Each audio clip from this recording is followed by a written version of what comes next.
ಕೇರಳದ ಗಡಿಯಲ್ಲಿರುವಂಥ ಉನ್ನಿಕೃಷ್ಣ ನನ್ನ ಫ್ರೆಂಡ್ ಅವರು ನನಗೆ ಅವರು ತಮ್ಮ MLA ಅವರು ಇವರು ಪಾಪ 4 ದಿವಸ ಆಯಿತು ಇಲ್ಲಿಂದ ಜಾಗನೇ ಬಿಡಲಿಲ್ಲ.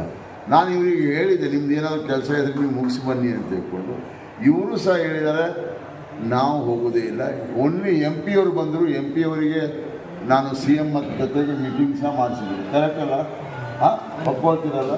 MP ನಾವು ನೀವು ಎಲ್ಲ ಮಾಡಿ ಇವರು ಏನಾದರೂ ಸರ್ಕಾರದಿಂದ ಏನು ನೀವು ಇಲ್ಲಿಯ ಜನರಿಗೆ ಏನು ಕೊಡ್ತೀರಿ ಅದನ್ನು ನಮ್ಗೆ ಕೊಡ್ತೀರಿ ಅಂತ ಹೇಳ್ಕೊಂಡು ನಾವು ಕೊಡಲೇಬೇಕು ಅಂತ ಹೇಳ್ಕೊಂಡು ಸಹ ಆವಾಗ CM ಅವರು ಕ್ಲಿಯರ್ ಕಟ್ ಇವರಿಗೆ ಹೇಳಿದ್ದಾರೆ, ಏನು ನಾವು ಇಲ್ಲಿಯ ಜನರಿಗೆ ಏನು ಫೆಸಿಲಿಟಿಯನ್ನು ಕೊಡ್ತೇವೆ ಅದನ್ನು ನಾವು ಏನು ತಪ್ಪು ಚಾಚದೆ ಸೇಮ್ ಇದನ್ನು ಏನು ನಮ್ಮಲ್ಲಿ ಕೊಡುವಂಥ ಸಿಸ್ಟಮನ್ನು ನಾವು ಅಲ್ಲಿ ಕೊಡ್ತೇವೆ ಅಂತ ಹೇಳಿದ್ದಾರೆ. ಆಮೇಲೆ ಸೆಂಟ್ರಲ್ ಗವರ್ಮೆಂಟಿಂದ ಏನಾದರೂ ಕೊಟ್ಟರು ಭಾಳ ಖುಷಿ. ಕಾರಣ ಕುಮಾರಸ್ವಾಮಿ ಅವರು ಸಹ ಬಂದು ಹೋಗಿದ್ದಾರೆ. ಇದು ಬೇರೆ ವಿಷಯ.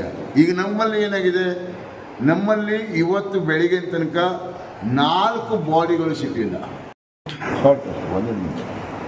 ನಾನು ಮಂಜೇಶ್ವರ ಶಾಸಕನಾಗಿ ಕಳೆದ 4 ದಿನಗಳಿಂದ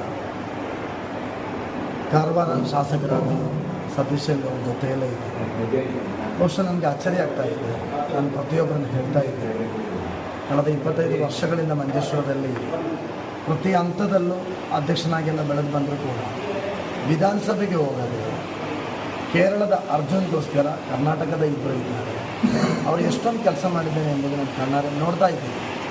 CM ಬಂದ ಸಂದರ್ಭದಲ್ಲಿ ನನ್ನನ್ನು ಕಲ್ಲಿಕೋಟೆಯ MP ಅವರನ್ನು CM ಸಮ್ಮುಖದಲ್ಲಿ ಅತಿಥಿ ಗೃಹದಲ್ಲಿ ಮೀಟಿಂಗ್ ಮಾಡಿಸಿ ಆ ಕುಟುಂಬಕ್ಕೆ ಬೇಕಾದ ಎಲ್ಲ ಸಿದ್ಧತೆಗಳು ಮಾಡಲಿಕ್ಕೆ ನಾವು ಮನವಿ ಮಾಡಿದಾಗ ಕರ್ನಾಟಕದ ಸನ್ಮಾನ್ಯ ಮುಖ್ಯಮಂತ್ರಿಗಳು ಸತೀಶ್ ಸೈಲ್ರವರಿಗೆ ಉಸ್ತುವಾರಿ ಕೂಡ ನಮ್ಮ ಮುಂದೆನೇ ಹೇಳಿದರು, ಇವರು ವಿಧಾನಸಭೆಗೆ ಬರುವುದಿಲ್ಲ, ನಿಮ್ಮ ಜೊತೆಯಲ್ಲಿರ್ತಾರೆ, ಅರ್ಜುನ್ ಅವರಿಗೆ ಬೇಕಾದ ಎಲ್ಲ ಸಿದ್ಧತೆಗಳು ಮಾಡಲಿಕ್ಕೆ ನನಗೆ ಏರ್ಪಾಡು ಮಾಡ್ತಾರೆ ಎಂಬುದನ್ನು ಹೇಳಿದ ನಾನು ಕಣ್ಣಾರೆ ನೋಡಿದೆ. ಈಗಲೂ ಇವತ್ತಿನ ತನಕ ಪ್ರತಿಯೊಂದು ರೆಡಾರ್ ಬರುವಾಗಲೂ ಕ್ಷೇದಾಗಲಿ ದೆಹಲಿಯಿಂದ ಬರುವ ಡ್ರೋನ್ ಬಗ್ಗೆ ಆಗಲಿ ಎಲ್ಲ ನಮಗೆ ಅದರ ನಿಜವನ್ನು ವಹಿಸಿರುವುದು ಈ ಕ್ಷೇತ್ರದ ಶಾಸಕರಾದ ಸತೀಶ್ ಎಂಬುದು ನಮಗೆಲ್ಲ ಕೇರಳದ ಎಲ್ಲ ಜನರ ಪರವಾಗಿ ನಾನು ಅವರಿಗೆ ಕೃತಜ್ಞತೆ ಸದಾ ಅವರಿಗೆ ಸಲ್ಲಿಸ್ತಾ ಇದ್ದೇನೆ.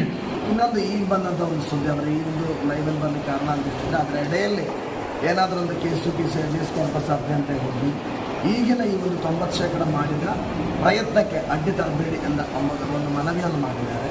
ನಾನು ಕೂಡ ಖಂಡಿತವಾಗಿಯೂ ಅರ್ಜುನ್ ಅವರ ಫ್ಯಾಮಿಲಿ ಜೊತೆಯಲ್ಲಿ ಸಂಬಂಧಪಟ್ಟವರ ಜೊತೆಯಲ್ಲಿ ಕೇರಳ ಸರ್ಕಾರದ ಮುಖ್ಯಮಂತ್ರಿಗಳ ಜೊತೆ ಮಾತನಾಡ್ತಾನೆ. ಆದರೂ ಯಾವುದೇ ಅಡ್ಡಿ ಬಾರದೆ ನಾಳೆಯ ಒಂದು ಶ್ರಮದಲ್ಲಿ ಖಂಡಿತವಾಗಿ ಎಲ್ಲರೂ ಪ್ರಯತ್ನ ಅರ್ಜುನ್ ಅವರು ಸಿಗ್ತಾರೆ ಎನ್ನುವ ನಂಬಿಕೆ ಇದೆ ನಮಗೆಲ್ಲರಿಗೂ. ನಾನು ಬಲ್ಲವನಾಗಿ ನಾನು ಕಣ್ಣಾರೆ ಕಂಡಿದ್ದೇನೆ. ಸತೀಶ್ ಅವರು ಪ್ರಯತ್ನ ಮಾಡುವಾಗ ಅದು ಕರ್ನಾಟಕ ಸರ್ಕಾರದ ಪ್ರತಿನಿಧಿ ಅವರು ಕೆಲಸ ಮಾಡ್ತಾರೆ ಎಂಬುದು ನಮಗೆಲ್ಲ ಮನವರಿಕೆಯಾದ ವಿಷಯ. ಖಂಡಿತವಾಗಿಯೂ ಅದಕ್ಕೆ ಯಾವುದೇ ಅಡ್ಡಿ ಬಾರದ ರೀತಿಯಲ್ಲಿ ನಾನು ಕೂಡ ನೋಡಿಕೊಳ್ತೀನಿ.